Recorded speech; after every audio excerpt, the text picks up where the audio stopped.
It's like a family tree, part of you and part of me. And if we should separate, go your own way, I won't wait.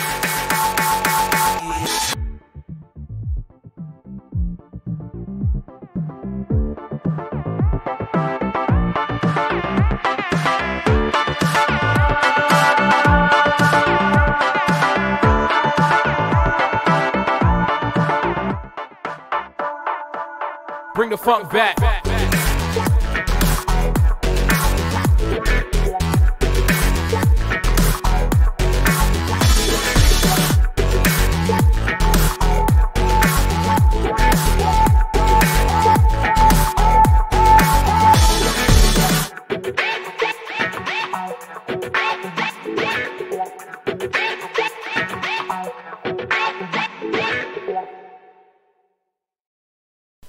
Alors bonjour, aujourd'hui on va parler du meurtre de Louis-Étienne Dodier, un jeune homme dont on a estimé l'âge à 28 ans. Probablement que ce nom-là ne vous dit absolument rien, c'est peut-être normal. Si vous connaissez l'histoire qui se cache en arrière de ce nom-là, ça va probablement vous titiller une cloche, mais pour la plupart d'entre vous, probablement que le nom de Dodier signifie absolument rien. Mais si je vous dis par contre la Corriveau, peut-être que là vous avez déjà entendu ça quelque part, d'autres savent de quoi je parle. Alors on aborde en quelque sorte notre premier crime qui est vraiment devenu célèbre. On verra que, bon, le précédent dont on a parlé, j'ai coupé un peu avant de parler de la légende qui se cachait derrière ça. Mais disons que la Corriveau, c'est vraiment la première histoire de crime qui est survenue au Québec et qui est devenue une vraie légende. On en a fait des pièces de théâtre, des films, des documentaires, des livres, des contes, en tout cas, bref, mais pour la plupart de ce qui s'est produit par la suite, c'était surtout pour entretenir la légende et tout ça. Donc, nous, aujourd'hui, on va s'en tenir aux faits. Et quand je dis faits, principalement, c'est grâce à ce livre-là, de Catherine Ferland et de Dave Corriveau, donc qui s'intitule La Corriveau, de l'histoire à la légende, qui a été publié en 2014 chez Septentrion. J'ai vu toutes sortes d'affaires en un peu plus de 30 ans de recherche et de lecture sur le crime en général. Mais celui-là, vraiment, je lève mon chapeau aux auteurs. Sincèrement, je les connais pas. Je les connais pas personnellement, mais vraiment, c'est du très bon travail. Comme je vous disais, en 30 ans, j'ai vu plusieurs choses, des fois qui me décevaient parce que, bon, les recherches étaient incomplètes ou, peu importe, ou des fois, il y avait un parti pris pour certaines choses, mais vraiment, on présente l'histoire de la Corriveau pour la première fois, à mon avis, en tout cas, de façon aussi objective. Et, comment je dirais ça, on a accordé beaucoup d'importance au procès parce que les auteurs ont réussi à retracer ce qui restait du procès. Évidemment, comme je le disais dans les précédentes balados, les procès à cette époque-là n'étaient pas aussi, en termes d'archives, je parle, n'étaient pas aussi élaborés. Mais les auteurs de ce livre-là ont réussi à retracer ce qui en restait jusqu'en Angleterre, donc c'est pas rien. Alors, ils ont fait vraiment une job excellente, vraiment. Donc, c'est à partir de ce livre-là aujourd'hui que je vais faire le résumé des faits.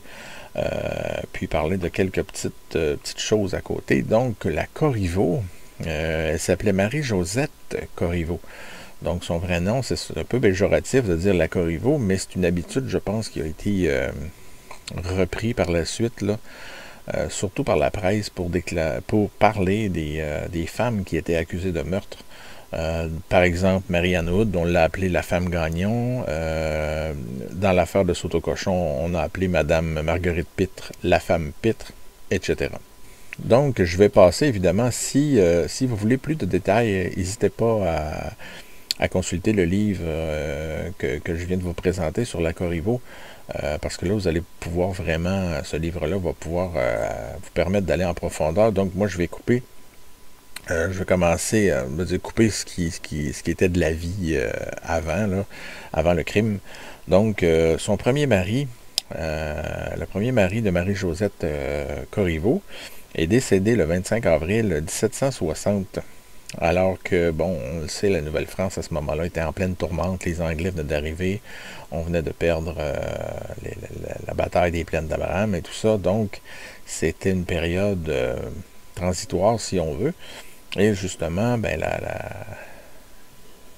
Madame Corriveau va être ensuite jugée selon la loi militaire. On l'a vu que le cas précédent, avec monsieur Paul, monsieur François Paul, là, qui avait décimé 4 membres d'une même famille, là, de la famille Bélanger, sur l'île Jésus, dans le rang Saint-Elzéar, là, qui avait tué 4 membres de la famille Bélanger et tout ça. Donc, ça avait été le premier à être jugé, le premier crime à être jugé selon la loi militaire britannique mis en place et tout ça. Et lui aussi, M. Paul avait fini par être encagé. C'est ce qui a rendu la Corriveau célèbre. Mais là, on comprend que Marie-Josette Corriveau n'a pas été la première criminelle à être encagée. La première femme, oui, c'est peut-être ce qui a impressionné et tout ça, mais bon, bref.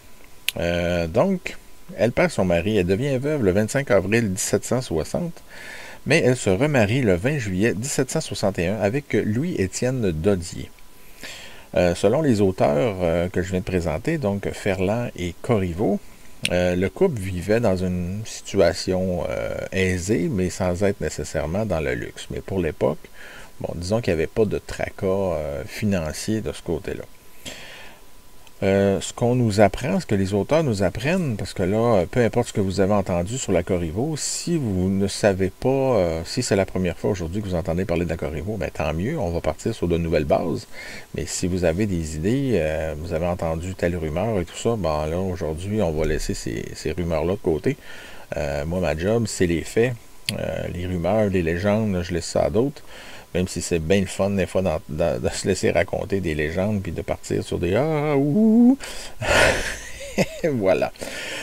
Donc, ce que les auteurs nous apprennent, c'est qu'il y avait une rivalité qui s'est installée assez tôt entre le nouveau mari de Mme Corriveau et le père de Mme Corriveau. Donc, avec le beau-père, ça ne marchait pas pantoute.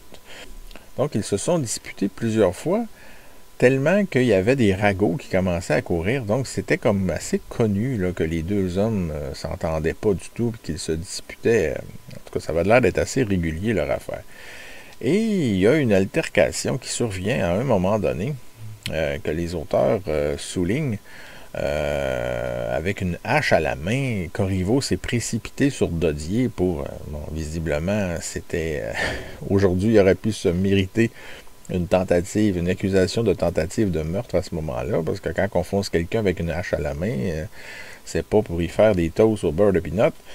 Dodier aurait essayé de répliquer avec un bâton.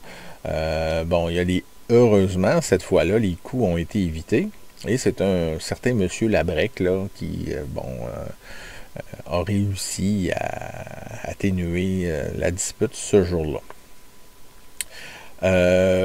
Aussi, ce qui est assez important, si ça a été mis en preuve, c'est quand même assez important, il y aurait eu de la violence conjugale entre Dodier et Marie-Josette Corriveau.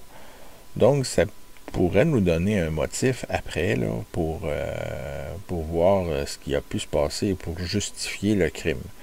Donc, tellement, on dit qu'il y aurait eu, Dodier aurait été tellement violent que en décembre 1762, donc quelques semaines avant que le crime se produise, que Marie-Josette est allée se réfugier chez son père. Donc, on imagine qu'il s'était passé vraiment quelque chose d'important chez elle, parce que à ce moment-là, à cette époque-là, en tout cas, c'est ce qu'on retient, les femmes ne quittaient pas leur foyer pour des bagatelles. Ça prenait quand même des bonnes raisons.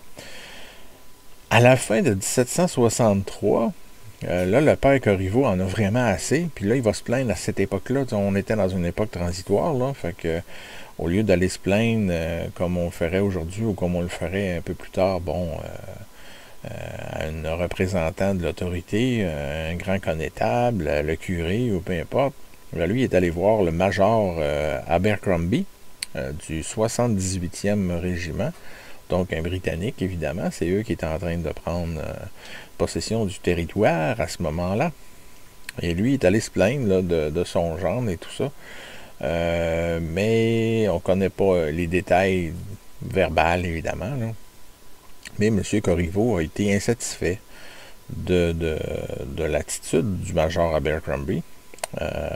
Puis il s'est retiré, donc il est parti, il est retourné chez eux en marmonnant toutes sortes de bêtises et tout ça. Puis on l'aurait entendu faire une sorte de prophétie dans le sens que il va s'en occuper, lui, de son gendre. Et, coïncidence ou non, dans les enquêtes, en tout cas les enquêteurs sérieux, normalement, ne croient pas tellement aux coïncidences. Le lendemain matin, le jeudi, donc 27 janvier 1763, Louis Dodier était retrouvé mort.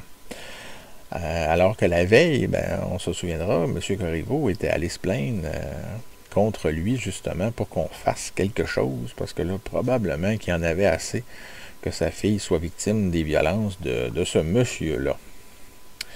Donc, il est retrouvé, M. Dodier, dans sa grange, baignant dans son sang, avec plusieurs blessures à la tête. On dit qu'il avait environ 28 ans. Plusieurs blessures à la tête, on va voir plus tard que, ça a été examiné. Les coronaires ne semblaient pas être encore en place à ce moment-là, même si ça existait déjà en Angleterre depuis quelques siècles. Je crois que c'est le 12e siècle à peu près que ça a commencé en Angleterre, le système des coronaires. Donc, il ne semble pas avoir eu d'enquête de coroner, mais les militaires, il y a des militaires qui sont venus examiner le corps et tout ça. Donc, les plusieurs blessures, en fait, ce serait 4 blessures résultant peut-être d'un seul coup. Vous allez comprendre pourquoi. Là, je vous fais languir un peu. Parce qu'on a découvert, sur les 4 blessures, je vais consulter mes notes là-dessus. La première, à proximité de la lèvre supérieure, dans ce coin-là, s'est enfoncé dans la chair et l'os de la mâchoire, donc assez profondément. La seconde est une plaie profonde juste sous l'œil. On imagine que c'est l'œil gauche. Là, moi, je le fais de mon côté droit, mais vous, ça va être... c'est le côté gauche. On va comprendre que c'est le côté gauche parce que les 2 autres blessures étaient du côté gauche du crâne. Mais, donc, un coup de fourche, comme ça. Un coup de fourche à 4 branches, évidemment. Et celle en dessous de l'œil, elle aurait pénétré jusqu'à 4 pouces de profondeur. C'est pas dit, en tout cas, je pense pas, là. Ça vient de moi, mais pour enfoncer une fourche de 4 pouces, je ne sais pas si vous avez déjà manipulé une fourche, moi, assez régulièrement. Autant les fourches en plastique que les fourches en métal. Mais une fourche, c'est quand même dur à enfoncer. En tout cas, dans un crâne, je n'ai jamais essayé. Vous me le direz si vous l'avez essayé. Peut-être qu'on a un témoignage inédit à quelque part qui nous attend. Quoique non. Là, si vous l'avez vécu, appelez-moi pas. Mais quand même, c'est quand même dur à enfoncer. Et là, c'est ça, je me demande, est-ce qu'on ne connaît pas le gabarit non plus de Mme Corriveau? Est-ce qu'elle était forte ou est-ce qu'elle était frêle? 5 pieds 2, les yeux bleus, ou bien 6 pieds 4, 400 livres, je ne sais pas. Mais ça prenait quand même une certaine force. Donc, est-ce que c'est M. Corriveau qui aurait commis le crime? Ou Moi, en tout cas, je pense que ça lève un premier soupçon. Donc, à la fin février, dans le mois qui suit le crime, les soupçons se sont évidemment, c'était connu que M. Corriveau se chicanait, se disputait avec M. Dodier, donc son gendre. Donc, évidemment, on l'a rapidement arrêté. Mais on a arrêté sa fille aussi. Le procès a débuté le 29 mars 1763. Les deux accusés étaient défendus par Jean-Antoine Saillant. Bon, à cette époque-là, ce que les auteurs nous apprennent, parce que là, le système judiciaire était pas mal chambardé, toutes les façons de faire à la Nouvelle-France là, allaient carrément disparaître, en tout cas pour la plupart. Donc, M. Saillant, l'avocat de la défense, n'avait pas le droit de contre-interroger les témoins. C'est quand même pas rien parce que c'est quand même important. Hein? Si on veut un verdict objectif et faire sortir le plus d'informations possible, c'est sûr qu'à ce moment-là, la couronne peut poser des questions qu'elle veut. Puis, s'il y a des questions importantes que la défense voudrait soulever, ben là, on peut pas. Fait que, il y a sûrement des informations qui ne sont pas ressorties à ce moment-là. Mais étant donné qu'on n'a pas les transcriptions du mot à mot non plus, il faut quand même être prudent dans notre approche et notre jugement surtout. Et contrairement aux lois françaises, la grosse nouveauté qui a été apportée au procès ça a dû être le cas aussi de M. Paul un petit peu avant, mais au procès de M. Corriveau et de sa fille, la grosse nouveauté, c'est que les accusés étaient présumés innocents jusqu'à preuve du contraire. Mais encore là, si l'avocat de la défense ne peut pas contre-interroger, nuance. Dans un premier temps, les deux accusés sont condamnés, donc le père et la fille sont reconnus coupables. Mais peu de temps après, on ne sait pas trop comment l'expliquer, mais Joseph Corriveau, donc le père de Marie-Josette, a fini par confesser qu'il s'était laissé accuser pour protéger sa fille. On aurait pu croire le contraire. Quand quelqu'un se confesse, d'habitude, c'est pour confesser un crime. Donc, alors, pourquoi il s'est laissé accuser? Est-ce qu'il espérait... je sais pas, est-ce qu'il espérait être le seul à être condamné et sauver la vie de sa fille? Et quand il a vu que sa fille était condamnée aussi, ça l'a fait changer d'idée. Est-ce qu'il a changé d'idée tout simplement parce que là, la peur il a pogné, comme on dit en bon québécois, puis là, la chienne l'a pogné, il ne voulait pas être exécuté. Quoi qu'il en soit, il semble qu'on l'a cru parce qu'il a été ensuite blanchi. Et Marie-Josette Corriveau s'est retrouvée toute seule, condamnée. Ça semble triste, dit comme ça. C'est comme si elle avait été un peu abandonnée par son père. Puis ça soulève aussi, là, on ne se le cachera pas, ça soulève peut-être une injustice. Qu'est-ce qui s'est passé vraiment? Est-ce que c'est pas plutôt elle qui a fini par écoper pour un crime commis par son père? Parce qu'on ne se le cachera pas. En tout cas, selon les informations que les auteurs ont données dans leur livre, ben c'est M. Corriveau qui était en chicane depuis un certain temps avec M. Dodier. Le seul motif qu'on peut trouver pour expliquer le fait que Marie-Josette aurait tué elle-même son mari, ben c'est la violence conjugale. Mais comme je le disais, la profondeur de la fourche, je sais pas, mais c'est très peu comme détail. On n'a pas assez de détails là, pour juger d'une part ou de l'autre, mais c'est quand même un revirement de situation intéressant, si on le voit comme ça. Là. Donc, le 15 avril 1763, nouveau procès pour Marie-Josette. Et cette fois, ben, il semble qu'on lui a arraché des aveux. Mais encore une fois, ces aveux-là, quelle valeur ils ont? Je ne sais pas, est-ce qu'on a utilisé même de la torture? Avec la torture, bon, les aveux, ça vaut ce que ça vaut, mais à cette époque-là, on y accordait beaucoup d'importance. Mais c'est ça, donc l'ouverture de son procès le 15 avril, puis il semble que ce soit vrai, les aveux, parce que le jour même, elle a été reconnue coupable, et même à être pendue le 18 avril, donc 3 jours après. C'était assez rapide, hein? Tu sais, on est condamné, 3 jours après, c'est fini, là. Comme on le sait, comme vous le savez, en tout cas ceux et celles qui ont entendu parler de la légende, elle a été condamnée, elle a été exécutée.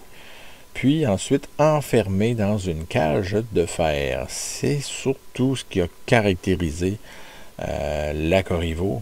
Je dis la Corriveau, mais j'aime pas vraiment le terme, là. J'aime mieux dire Madame Corriveau. C'est assez péjoratif, même misogyne, là, de dire la Corriveau. Mais en tout cas, vu que c'est son nom de légende, si on veut, il y a même eu une bière, je pense, qui portait ce nom-là. Bon, je sais pas si la bière est encore en vente. Si vous avez une bouteille, vous m'enverrez une photo. Moi, je suis pas un buveur de bière. Voilà, c'est surtout cette cage-là qui fascine, qui vraiment, bon, c'était une pratique britannique, comme je l'ai dit dans la capsule précédente. Ben, c'est surtout les auteurs là, du livre Madame Ferland et Monsieur Corriveau qui ont retracé ces pratiques-là. Donc, ce serait dû à une hausse de les gibets aussi. Bon, il faut revenir au gibet là, qui était assez populaire au Moyen Âge en Europe. Et puis, ça correspond aussi à une hausse du taux de crime, des crimes violents en Angleterre. Donc, jusqu'en 1750, pendant un siècle, à peu près, là, de 1650 à 1750, il y a eu une très grande hausse de crimes violents en Angleterre. Donc, puis là, on voit que dans 1750-1760, les Britanniques envahissent la Nouvelle-France. Donc, ils arrivent avec ces mœurs-là, que eux ont vécu une hausse durant 100 ans. Et puis, à cette époque-là, bien évidemment, on croyait que la dissuasion, il fallait montrer l'exemple pour dissuader le crime. Donc, on y allait de démonstrations de plus en plus violentes. C'est pour ça que les exécutions étaient publiques. Plus on avait de spectateurs, mieux c'était, même si on ne vendait pas des billets. Donc, on pensait que c'était ça qui était dissuasif à cette époque-là. Puis la cage de fer serait venue comme ça. Évidemment, ça a été abandonné. Moi, je connais seulement 2 cas. Donc, il y a M. François Paul, là, dont on a vu dans la capsule, la balado précédente, qui a tué 4 membres d'une même famille, qui était quand même assez violent à coups de hache et de couteau de chasse, qui lui a été encagé aussi au moins pendant 1 an. La Corriveau également. Ensuite, ben, il semble que la pratique a été un peu trop barbare, là. Mais au moins les 2 cas, nos 2 cas d'encagés ont suscité des légendes par la suite. Évidemment, du côté de la popularité, la Madame Corriveau a remporté le concours, si on veut, parce que c'est elle qui est devenue beaucoup plus populaire. Si vous nommez le nom de Madame Corriveau ou de la Corriveau, vous avez des chances de tomber sur quelqu'un qui a déjà entendu parler de la légende, alors que M. François Paul, ben, il faudrait vraiment être chercheur en histoire ou amateur d'histoire pour en avoir entendu parler, je pense. Puis même encore là, dans l'histoire générale, on parle très peu des crimes, sauf vraiment les plus connus, ce qui est injuste à mon avis, parce qu'on on se fait une idée du crime à ce moment-là selon seulement les cas les plus populaires.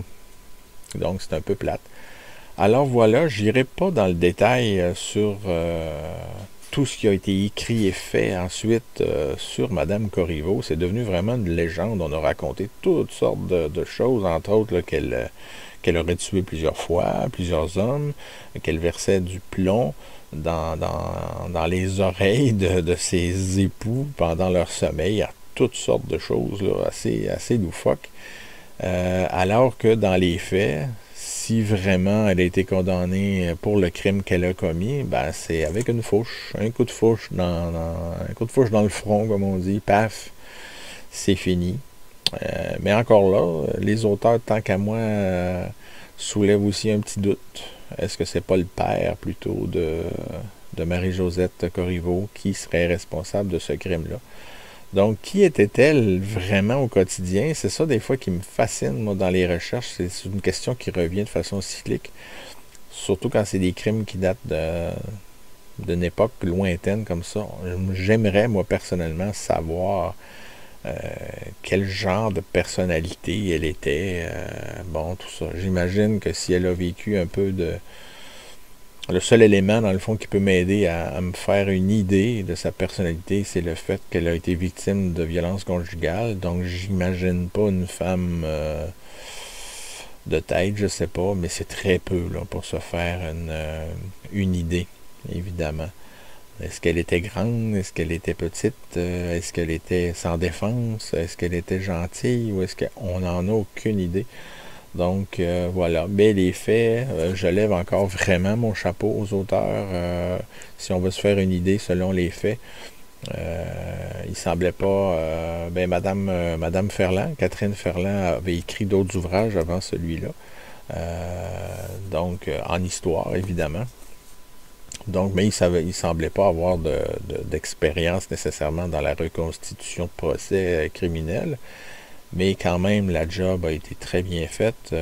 Quand on fait une job exhaustive, et honnêtement aussi, donc il faut partir vraiment d'une attitude pour faire ce genre de travail-là. En tout cas, le faire bien. Et le grand, comment je dirais ça, le grand scoop de ce livre-là aussi, c'est que les auteurs ont réussi à retracer la cage de la Corriveau. Vous irez voir sur Internet, peut-être même que vous avez déjà vu le documentaire qui a été fait là-dessus. Il y a des articles de journaux et tout ça. Donc, je vous invite à aller voir, à aller consulter au moins ce qui est disponible en ligne. C'était, à mon avis, c'est un exploit d'avoir retrouvé cette cage-là après, 3 siècles. On pensait jamais que ça aurait pu être possible de retrouver une relique comme ça. Donc, la légende a peut-être aidé aussi.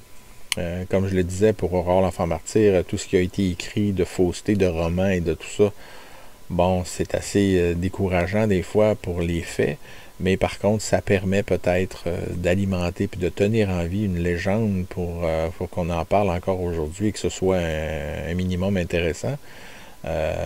Donc c'est peut-être ça aussi, c'est peut-être à ça que la légende de Madame Corriveau a servi, de conserver la cage, puis tout ça. Donc c'est quand même rare d'avoir un crime aussi célèbre, puis d'avoir une relique qui a survécu autant. D'habitude, bon, c'est des papiers, des procès qui survivent. C'est à peu près tout. Mais des objets comme ça, des exhibits ou des pièces à conviction ou encore des artefacts, prenez le mot que vous voulez, mais c'est quand même assez rare. Donc voilà, c'était les faits entourant la Corriveau. Si vous voulez lire vraiment quelque chose de sérieux, ce livre-là, je vous le conseille très fortement. Moi, il est dans ma bibliothèque et pour longtemps. Et si vous voulez lire, tout ce qui s'est dit, toutes sortes de conneries, allez vers autre chose, hein, c'est votre choix. Ou prenez la bière Corriveau, ça va vous détendre un petit brin. Alors là-dessus, bonne journée.